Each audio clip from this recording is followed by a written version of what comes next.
Kadama TV waliwo amawulire tulina video tufulumizaawo omuwala bwe tugambye tetunnabayira kakasa bintu yafudde ki voice note etambulirako bagamba nti no we Saudi Arabia naye bakadaama abasinga bagamba si we Saudi wabula wa gundi wa India.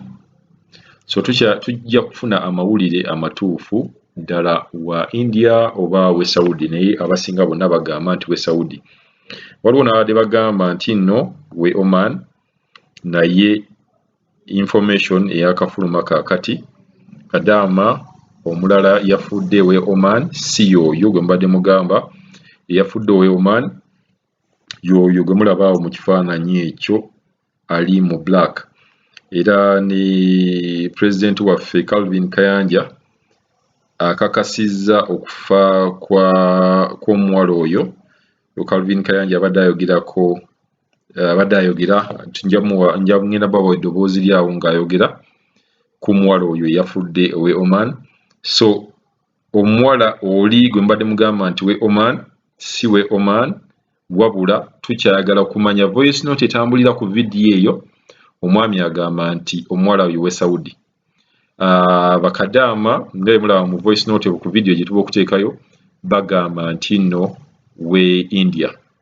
So tujja kuvaayo ne information esinga awo tubabuulire ddala ekituufu omuwala oyo waawa, kuba twagala ffe wano Kadama TV twagala nnyo omuntu amubaddeko.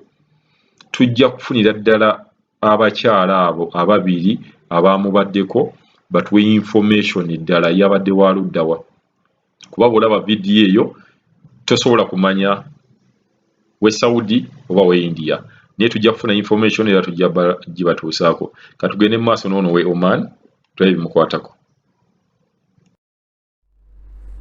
Kwano mwasuze mutya amawulire mabi, mbadde wano katikati kwano gwange omu nansindikira message yasooka nansindikira omuwala ono ne mulaba mu group naye sibitwalanga kikulu, nansindikira message nanteekerako audio zono omuwala ono omuwala yafudde. Naye mikwano nze wevayo ne mbagamba nti temwerumye, ono omuwala yafudde amaze ku contract ye. Kyokka ekisinga okubeera kisinga okuluma babosi be baganye omubika omugamba famire ye. Omuwala yasembeyo mu voice note gye bansindikidde ng'agamba nti ennaku zino nkola nnyo, omutima gwange gukubira kumukumu. Wevayo ne mbagamba nti woba ofuna akakadde kamu tolako emitwalo 10 osanyusa obulamu wono. Omuwala abadde amazeeko contract, sente zitazeeyagalidde. Yes, nga bwe nabagambye nti nja kukomawo okubatangaaza ku mawulire agatambula ku social media ag'omunnayuganda eyafiiridde mu ggwanga lya Oman. Ndi wano okukakasa amawulire ago n'okutuusa okusaasira kwange eri famire y'omugenzi n'emikwano n'eŋŋanda. Amawulire ago agabadde gatambula ne mbagamba nti tujja ku investigatinga n'okutegeerera ddala ekituufu ddala kyeki.